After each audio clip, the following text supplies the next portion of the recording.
બીજી એપ્રિલે world autism awareness day નિમિત્તે અમદાવાદમાં એક મહત્વપૂર્ણ માહિતી સામે આવી, જેમાં નિષ્ણાંતોએ ઓટિઝમ વિશે આશાજનક દાવા પણ કર્યા છે. અમદાવાદમાં યોજાયેલા પત્રકાર પરિષદમાં ઇન્સ્ટિટ્યૂટ ઓફ હ્યુમન જીનેટિક્સના પ્રોફેસર જયલ શેઠ અને સ્પેશિયાલિટી હોમિયોપેથીના ડોક્ટર કેતન પટેલે જણાવ્યું કે ડાયટ અને કસરત દ્વારા ઓટિઝમના લગભગ 80% કેસોમાં સુધારો થયો છે, જ્યારે બાકી રહેલા 20% બાળકોમાં મેટાબોલિક અને જનીન આધારિત સમસ્યાઓ હોવાના કારણે તેમને દવાઓની જરૂર પડે છે.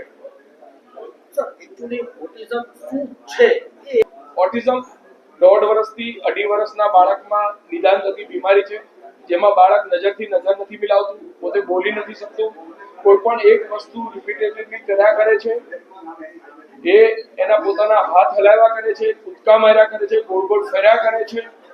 પોતાના ઘરમાં બીજા કે શેરીમાં 15 બાળકો હોય તો એ બાળક એકલું રહેશે, બીજા બાળક જોડે રમશે નહીં, એ પોતાનામાં ને પોતામાં રહેતું રહેશે, બીજા બાળકો સામે જોશે પણ નહીં. રમવાની વાત તો દૂર રહી, બીજા બાળક સામે જોશે નહીં, પોતે એકલું ઊંધું પડીને રેખા કરશે.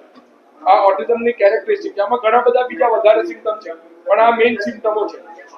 પ્રેગ્નન્સી દરમિયાન સૌપ્રથમ ઇન્સ્ટિટ્યૂટ ઓફ હ્યુમન જેનેટિક્સની સંસ્થા એ લગભગ અમે 35 વર્ષ પહેલા સ્થાપન કરેલું, અને મુખ્ય કામ એ જ હતું કે જનીન શાસ્ત્રને જનીન શાસ્ત્ર બહુ જ નીચે નાના પાયે હતું કે કેવી રીતે લોકોના સ્વાસ્થ્ય સાથેને સાંકળવું.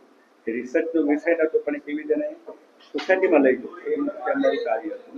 અને ઓટિઝમમાં આપણે જે એન્ટર થયા, કારણ કે લગભગ 2015 સુધી ઓટિઝમ વાળું આપણું પ્રમાણ જોવા નતું મળતું, પણ આપણે જાણીએ કે છેલ્લા 10 વર્ષમાં જે દુનિયામાં ઉછળ સાથે જોવા મળી છે એ કદાચ આટલા છેલ્લા 40 વર્ષમાં નથી જોવા મળી. એટલે લાઈફસ્ટાઈલ